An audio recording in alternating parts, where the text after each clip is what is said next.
Hello, and welcome to another episode of the Bucknuts Happy Hour. I am Patrick Murphy. We are going to be talking today about Big Ten Media Days, Ohio State getting back into action, the rest of the Big Ten getting back into action. Football won't start technically in terms of games for another month or so, but the Buckeyes will be back on the practice field next week. We got to talk to guys in Indianapolis. It feels like we're getting close to football season, which on one side, super exciting. I'm excited about this season. I'm excited about covering it. On the other, it means my summer is over, which leads me to my drink today. We're going with the Mango White Claw. They're ones I like to, I'll drink them anytime, but especially during the summer. And since the summer is coming to an end, at least from a work perspective, I'm going to enjoy a Mango White Claw while we talk today. Lots to talk about from Big Ten Media Days. Earlier this week, Dave, Steve, and I did a podcast for the BM5 on Wednesday that was about what we heard from Ohio State. I'll cover some of that, rehash some of that, some more thoughts and everything. And then we'll dive into some of the other things we heard about from teams and whatnot. So I'm going to ride this one alone, let the other guys have some time off from podcast world, but let's get into it. I was in Indianapolis along with Dave and Steve. We saw a lot. We talked to a lot of people. The biggest thing that I took away from this was the expectations around Ohio State. And look, I think we all, real quick, cheers. Tastes like summer. Also, if you have any questions, feel free to throw those in the live chat. If you're watching this live, we should have time towards the end to address some of those. But anyway, like I was saying, the expectations with Ohio State. We've heard the players talk about it. We've heard coaches talk about it. We've talked about it all offseason. And this team, natty or bust. That's kind of the slogan that Denzel Burke started early on this offseason about what the expectations are. But at Big Ten Media Days, you get the opportunity to talk to players from other teams, coaches from other teams, media members from other teams. And it hit me even harder is how I would phrase it, just what the expectations are for the 2024 Buckeyes, because everyone thinks that this is a team that should win the Big Ten, win the college football playoff national championship, the first 12-team college football playoff national championship, which would be fitting, right? Because Buckeyes won the first college football playoff, the 4-team version in 2014. So it'd be fitting for them to do it again with this new edition. But talking to lots of different people, it's just so clear how other people view the talent on this roster. And I think when you're so close to it, like I am covering it every day, like most of you are, reading, listening, watching things about this team, you can start to question some stuff, right? Like, the offensive line. We've talked about that a lot. The quarterback play. We've talked about that a lot. Less talked about, but still important. Who's going to be the linebacker, the weak side linebacker next to Cody Simon? You know, you start to nitpick some of these things as you really dive into an entire offseason, and you're coming up with things to talk about and write about, right? And you guys are reading and listening to that.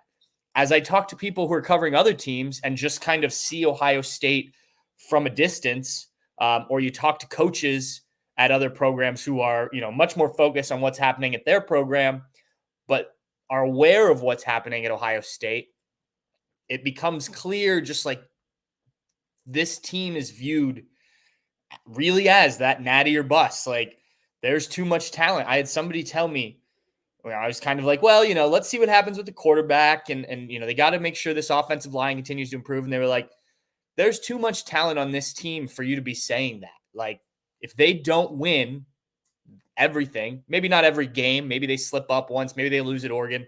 But if they don't win the Big Ten and the national championship, this is a bad season for Ohio State. And, the Ohio State players, Ryan Day, have said these are the expectations every year, right? That was something that was talked about a lot. And this is true. Like every year, there are expectations that Ohio State will win the Big Ten and that they can compete for a national championship. But this year's just different. You see the talent level on this roster, and you realize how different it is. And I think getting that extra perspective from people who aren't as dialed in on maybe the little issues or some of the things that go unnoticed from an outside perspective was really interesting. So for me, that was one of my biggest takeaways. And I think that it'll be interesting to see how it plays out. The mentality of, this team's too talented. Can they get the job done? Or are some of these things like the quarterback play, the offensive line, those type of things, will that be something that is the Buckeyes undoing? We won't know until we get there, but it was just rather interesting to me to talk to some of the people who, college football people, right? People who work in the sport or play in the sport or cover the sport, talk about just how talented and why the expectations are legitimate for the Buckeyes. So I carry that into now going into fall camp and the things we're going to be watching and everything. And, kind of keeping that in the back of my mind that, maybe I have overanalyzed at points. Maybe we all have this offseason. Another thing that really stood out to me, just from kind of these are sort of my more general thoughts, and we'll get to more specific things as we go along. But the confidence that some of the new teams coming into the Big Ten have, and somewhat rightfully so, some maybe not so rightfully so, and I'll explain that. But USC and Lincoln Riley coming out and talking about how they have the expectation to win no matter what. This is USC, and just because it's the Big Ten, that is now the new expectation. The talk about Oregon, talk from the people at Oregon, and especially head coach Dan Lanning, and rightfully so, I think, with Oregon. But this is a team that has every expectation, despite not having played in the Big Ten before, not having really ever won anything, that they're going to come in and be a top team in the Big Ten and be a contender for this national championship this season. And I think from Oregon's perspective, as I just said, there's some real truth behind that. I think Oregon is the second best team in the Big Ten, at least on paper going into the season. You look at the unofficial preseason rankings that were released just before Big Ten Media Days. I'm not alone in thinking that. They were number 2. The Ducks were picked number 2 behind Ohio State in the preseason rankings. So clearly this is a very talented team, and to come in and expect to be good right away makes a lot of sense. Now, you're going to have to navigate the Big Ten. It's going to be different than the Pac-12. Maybe not as different, or maybe there will be differences than what we think. I was listening to, I forget which coach was. It might have been Lincoln Riley, and he was asked about the travel and going to different places, and is that overblown? And it was pointed out that they play in 110-degree weather in Arizona when they were in the Pac-12. They've played in the snow in Colorado, Utah. Lincoln Riley pointed out, from a travel perspective, first of all, at the NFL level, these guys are traveling across the country a lot, and it's not talked about as much. Just maybe it's new. But also, they've gone to Notre Dame, a team like that. They've gone to Notre Dame every other year. Now, that's maybe not as far as a Rutgers, but it's still a long trip across the country. So maybe some of that will be overblown, but there will definitely be there will be a learning curve to the Big Ten, right? Even if it's things as simple as you going to all these new stadiums. And Ohio, the teams in the Big Ten will have some of that as they travel out west to go to some of those places of the former Pac-12 teams, but it'll be more for the newcomers. I remember talking to someone who covered Nebraska when they first joined the conference, and that was a bit of a change for them too. Does that affect your on-field stuff? No, but I think as a player, as a coach, as someone working with the team, when you arrive at a stadium and you know exactly where you're going, you know where your locker rooms are, you know how to get out to the field, there's something behind that, right?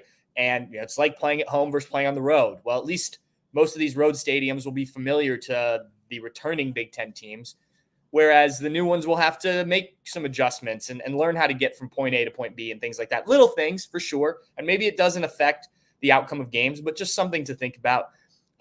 So I think that will be interesting to see how Oregon navigates that. But I think from a purely talent standpoint, Oregon has every right to believe that they can contend, especially when you've got Ohio State coming to your place.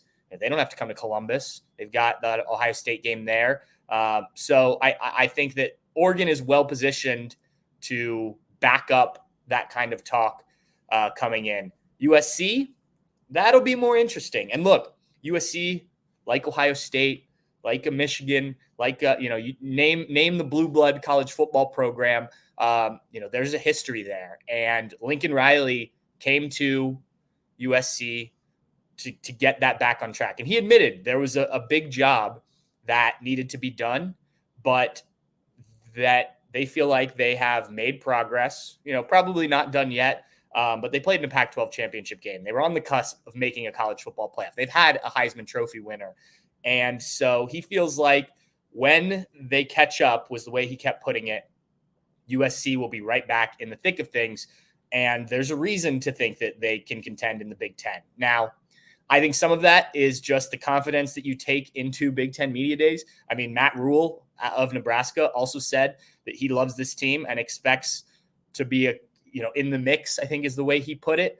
I don't think that is realistic this year, unless Nebraska really surprises some people. But when we're talking about USC coming in, even Washington to some degree, despite the fact that they lost so many players from a roster that went to the national championship game last year, new head coach and Jed Fish. I get why you say some of the things you say at Big Ten Media Days, because you're not going to go in and say, well, we probably won't be very good this year. I thought Indiana's coach handled that perfectly. New head coach, with some of the stuff he said. If you haven't seen his time at Big Ten Media Days at the podium, I recommend going back and watch that. I thought that was very entertaining. But for USC, I think there's going to be more work to do than a program like Oregon. So I think, if the expectations really are among the USC contingent, fans, media, coaching staff, players, whatever it may be, that they're going to come in and just have their way with the Big Ten, I think they may be a little bit disappointed, though I think they are moving in the right direction. Cheers. If you got a drink here on this Friday. Again, if you have any questions, throw these, and you're watching this live, throw them in the comment section. We'll touch on whatever we get towards the end of this show.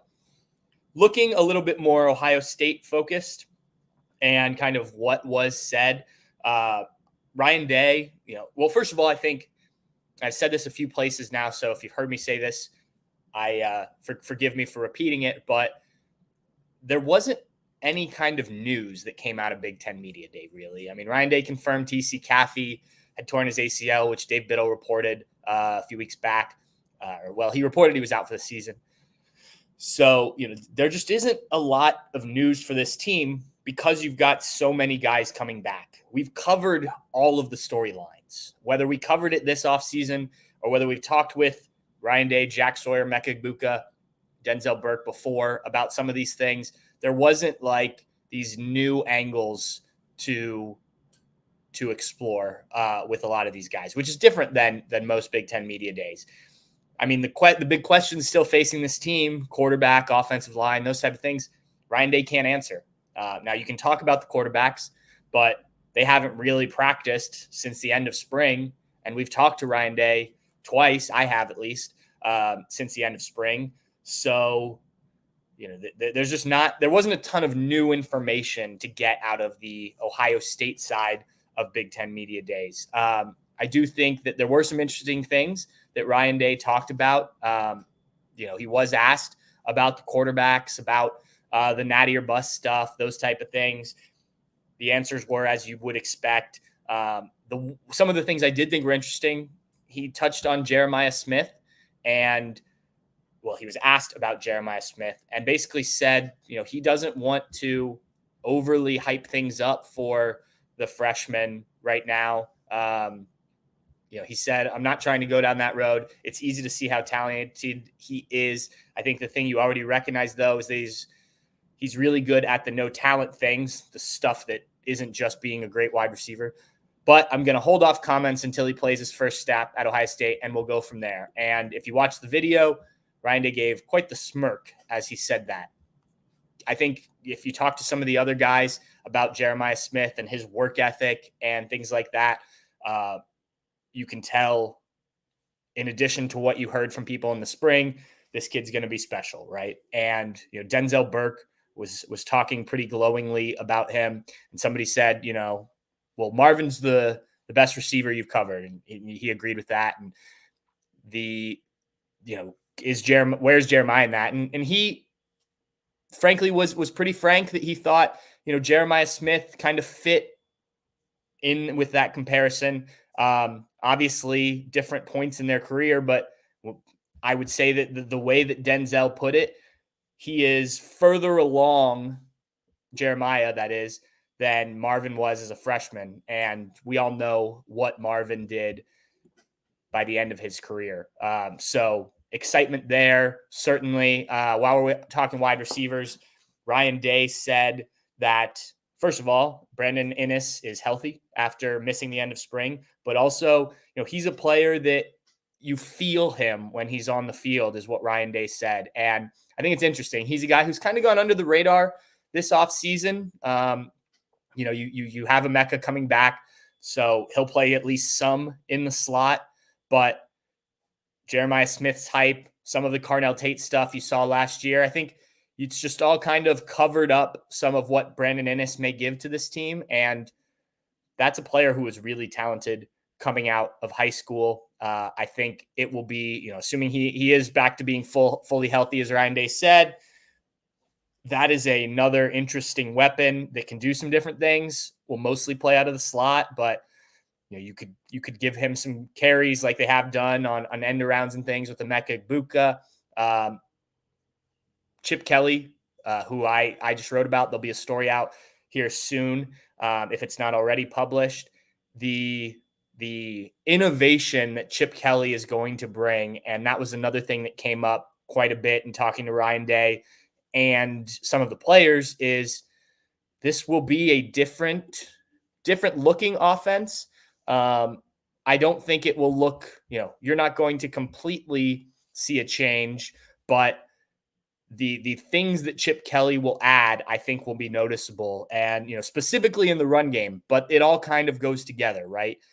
Emeka Egbuka talked about that, that being able to run the ball the way that Chip Kelly's teams have, and even his UCLA teams, which were not very good record-wise most of the time, they were consistently a good rushing attack with less talent than what he has at Ohio State.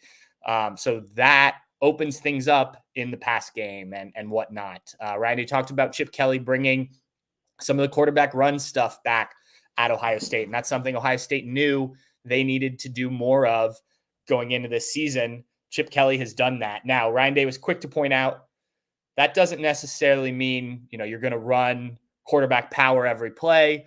It's not going to go back to JT Barrett left, JT Barrett right, like it was at times with Urban Meyer. But the threat of a quarterback run and the ability when there's nothing there or the play breaks down to get out and scramble. He referenced what Justin Fields did during his time at Ohio State. Another reporter asked about, CJ Stroud against Georgia and that comparison. And he said, yeah, like being able to do those things, extend plays, pick up some yards when you need it. I think with a guy like Will Howard and the size that he has, assuming he wins the job, I think he could be interesting as a bit of a battering ram at times if you need that. I know Ohio State plans to do some stuff under center. Maybe you see some of the quarterback sneak, tush push type things that you've seen, especially in the NFL, with a guy like Howard. Even Devin Brown, I think size-wise, you saw them trying to do some of that last year with him in the red zone. So the quarterback run coming back, I think, is something that we'll obviously explore more. They weren't doing much of that in the spring. You saw some of it in the spring game with some of the quarterbacks running, but it's hard to judge that too because it's touch football essentially with these guys, and you don't want to get the quarterbacks hurt, so you're not calling things that might get them out and running more. But the stuff that Chip Kelly will add to this offense, I think, is going to be interesting. You combine him and Ryan Day again, Ryan Day with the passing concepts and things like that, and Chip Kelly's rushing knowledge, and Chip Kelly's just general innovation as a play caller. Ryan Day talked about that, and I think, we got to see it, but I think there's reasons to be excited about what will come. Talked a little bit about Ryan Day giving up play calling. Yeah, I think Jack Sawyer called it kind of like giving up your baby. And when that was said to Emeka Egbuka, he basically said, well, you got to trust the person you're giving up your baby to, right? And so Chip Kelly, obviously someone Ryan Day trusts pretty implicitly given their relationship. Some other things that Ryan Day touched on, and then I'll get to the players. He did mention that Seth McLaughlin and Carson Hinsman are still competing for that center job. To me, it sounds like Seth McLaughlin is going to be the center, and I've thought that pretty much since he arrived at Ohio State. Similarly to Will Howard, I don't think you go and recruit a guy like that out of the transfer portal if you don't plan on starting him.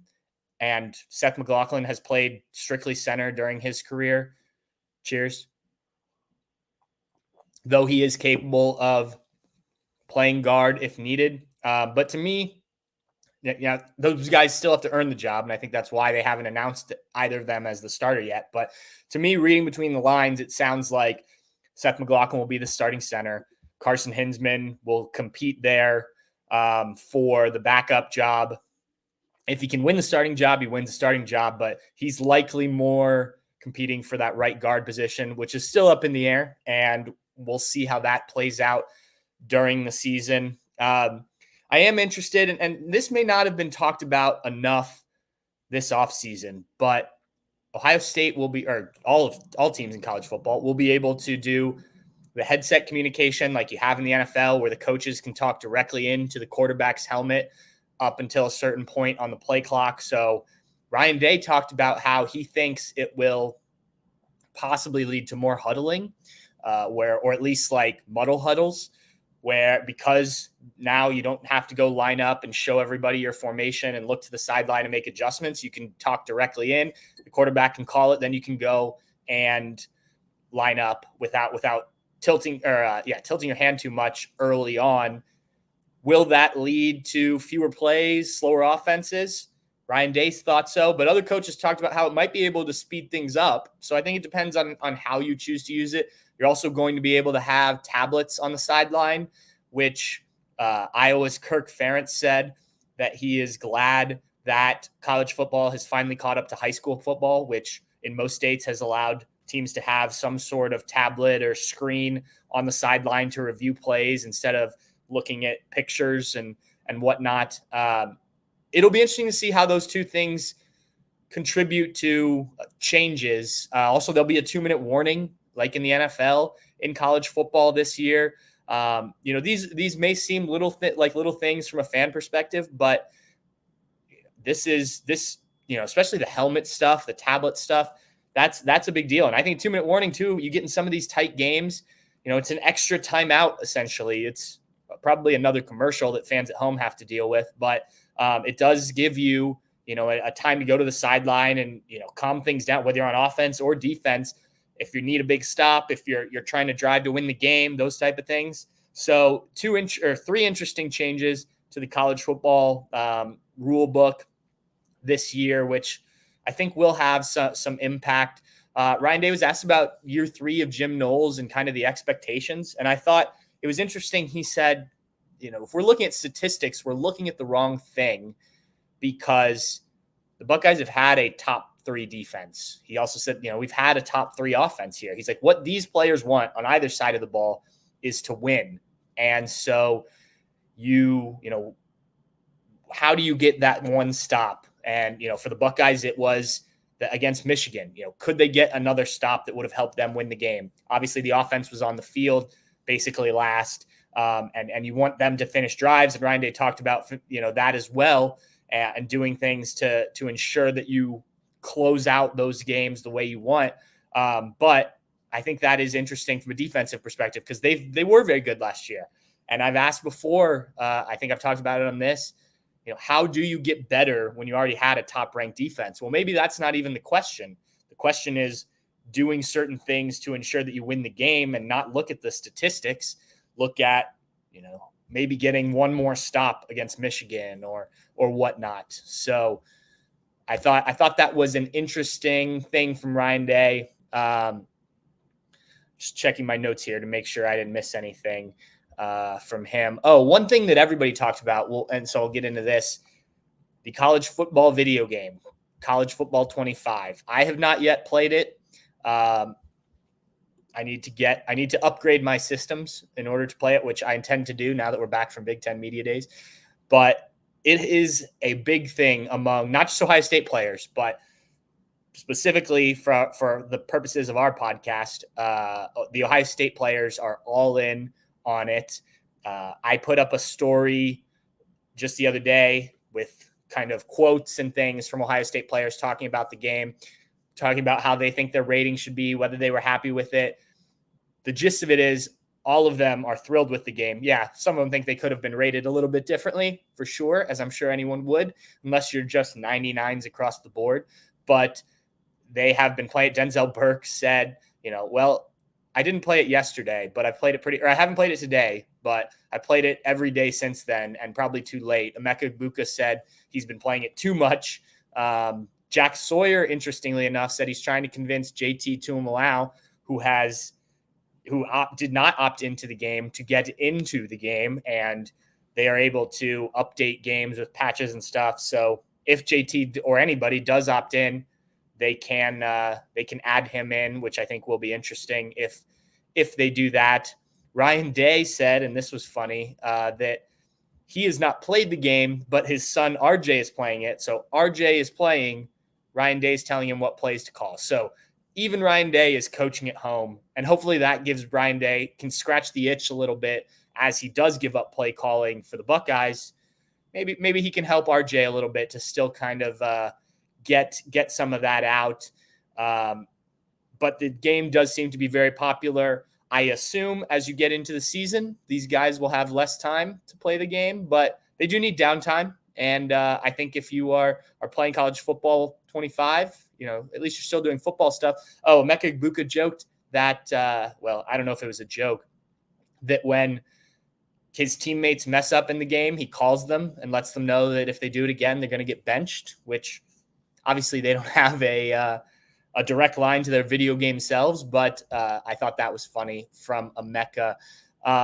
One thing that came up a lot without the across the group of players is, and in similar vein with kind of downtime with the football game, golfing has become a huge thing with this team and become kind of the way that they get out, relax, and bond this offseason. And I think at a team like this with so much expectation, having an outlet like that, which is very different, still a sport, but very different, a lot of focus, get outside, you're doing things.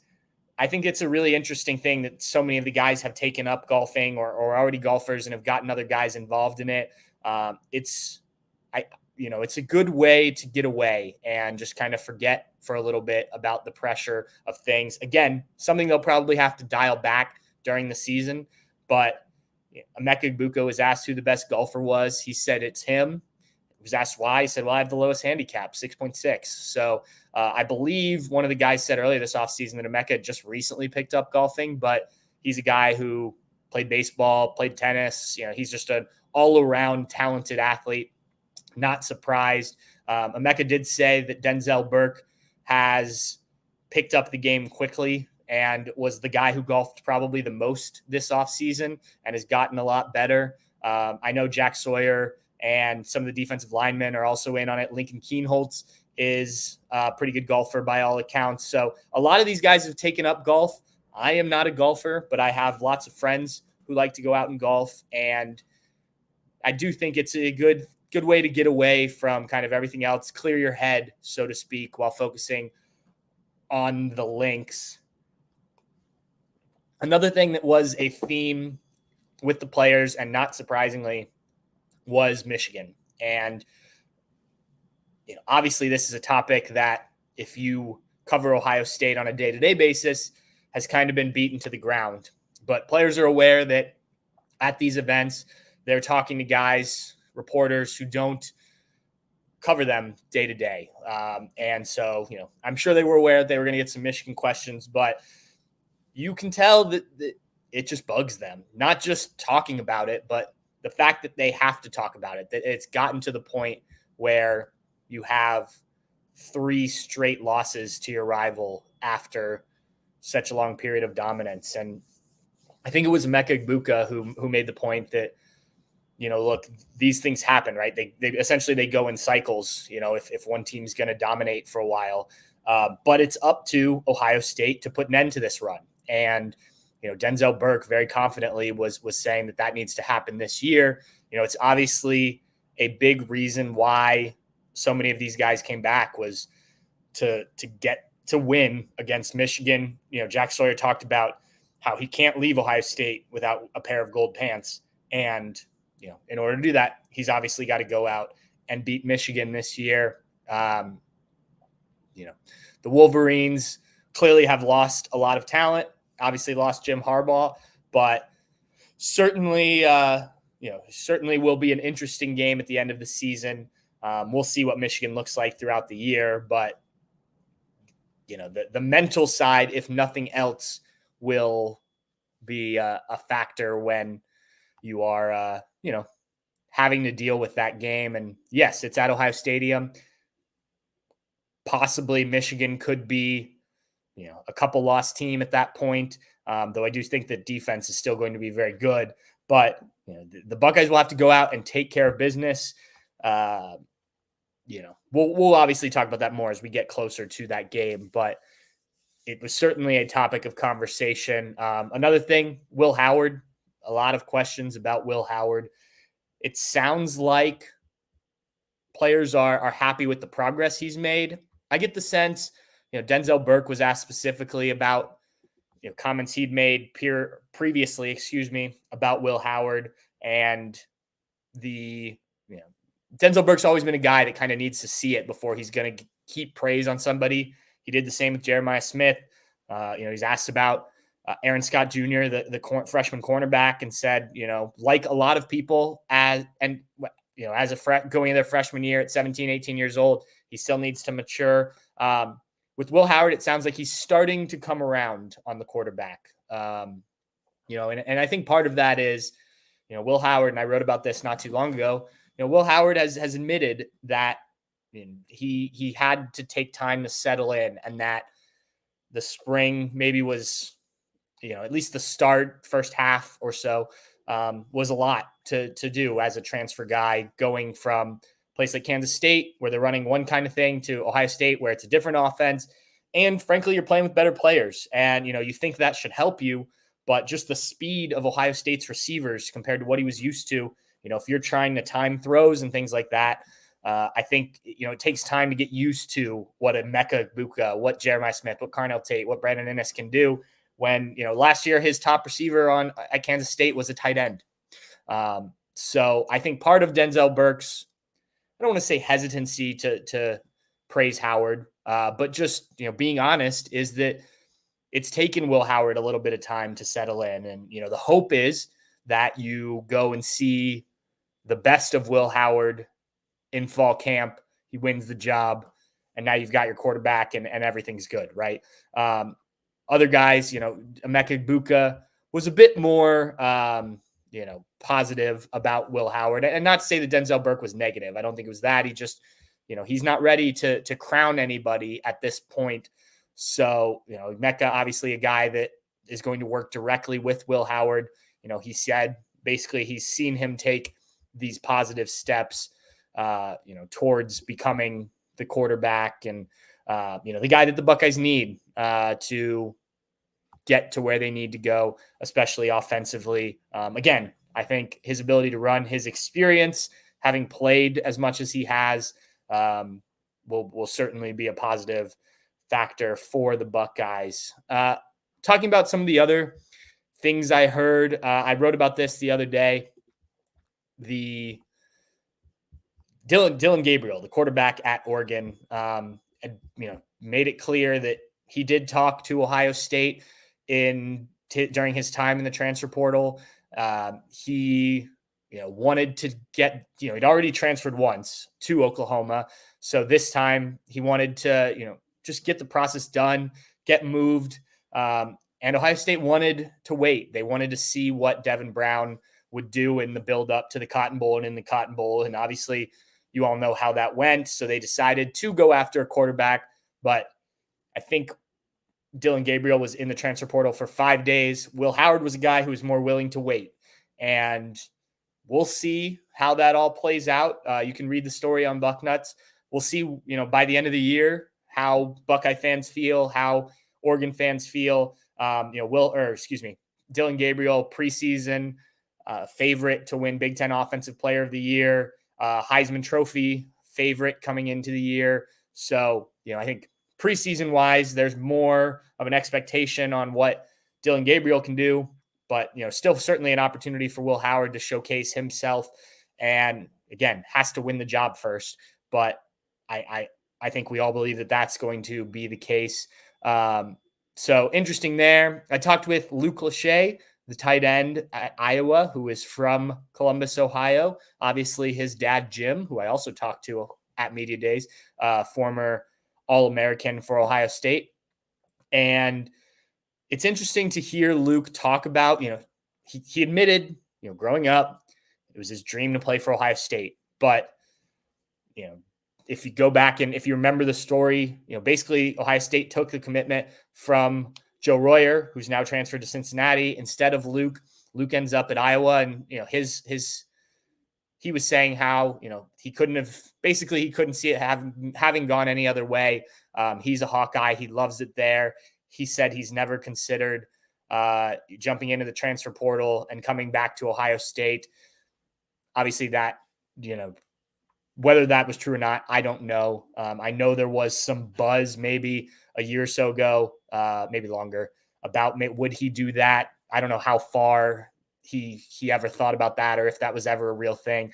But interesting to hear him talk. He'll get to play at Ohio Stadium this fall, with his dad calling the game. Now, that's happened before, but in his last season, interesting that he'll be able to come back and play in front of his home fans again. I did think in just sort of walking around, listening to some of the Michigan players talk, that's another team that seems to have a lot of confidence, despite the fact that they lost so much talent off of the national championship winning team. The expectations obviously are not as high as you would expect.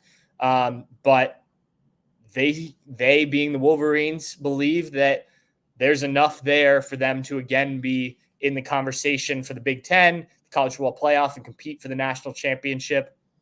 Whether that is realistic or not, I don't know. I tend to think Michigan is going to have a step back this season just because of what they lost, including head coach Jim Harbaugh. So we'll see about that. But again, like I said with USC, you're not going to go in there and say, oh, we don't expect to be very good this year, right? That's just not how that works. So it'll be interesting to see how Michigan handles this season, handles being the defending national champion. Their talk is clearly of, we want to, we're going to be good enough to do what we did a year ago. We shall see. I didn't see a ton of questions here, so if you do have any, feel free to throw them in there, because I've covered most of what I wanted to cover from Big Ten Media Days. While we're on the topic of Michigan, Tyler Kureltzi, did anyone actually ask Sharon Moore why he and his team cheated? No. I think I have this conversation with friends of mine about questions like this. If you ask something like this, you don't get an answer, and in fact, you probably don't get another question, because I don't think he's going to answer something like that. But I think we know why Michigan cheated. It was to have success, right? I don't think you need to ask why you did it. I think you can. And, I think the real question about Michigan, the only thing that's still lingering out there is when or if anything is going to happen. And Steve Hellwagon asked the Big Ten commissioner, Tony Petitti, about, if he knew anything about that. And he gave a very, the answer you kind of would expect. It was actually a better answer than I expected, because I thought he would just kind of dodge the question when Steve and I were talking about, should he ask it? Should he not? All of that. But asking them why they cheated, I think, would just get you a no comment. And, we all know why they cheated. They cheated so that they could get better, so that they could beat Ohio State, beat other teams. And look, they ended up winning the national championship. And while, by that point in time, they were in theory not cheating anymore after Connor Stallions departed. Certainly helps them get, build the reputation of that program back up from a pretty low point in 2020 when, they didn't even play the Buckeyes for the first time in however many years that was. So Steve said these coaches making millions of dollars, they should have to answer tough questions accordingly. I don't disagree with that at all. I don't think that's a tough question, though, asking why a team cheated. Again, I think why the team cheated. You don't cheat to not get ahead. And, that's certainly what Michigan's aim was there, right? Was to get back on track, to start winning games. And, I think until everything, how much did Sharon Moore know? This wasn't his program when this was happening too. So, I think maybe there would have been more of it if Jim Harbaugh had been there, if he hadn't left for the 49ers, the Chargers. But even then, I think you're not going to get an answer from that, though. I am all for asking coaches tough questions. I think it's an important part of the business. All right. Well, unless I missed it, I don't think we had any more questions here. I am going to end this one. This one's a little early, but we kind of covered some of the Big Ten Media Day stuff already in the podcast previously. So we will be back next week. We'll get to see the Buckeyes. First day of practice is Thursday, and I will probably do a show Friday after the second practice. So stay tuned for that. We'll have plenty more on Bucknuts 24/7 Sports. If you would subscribe, like, all that stuff where you get your podcasts. And if you want inside Buckeyes information, you can find it on Bucknuts. You can subscribe and join us there. Thank you again. I'm Patrick Murphy. This is another Bucknuts Happy Hour. Cheers.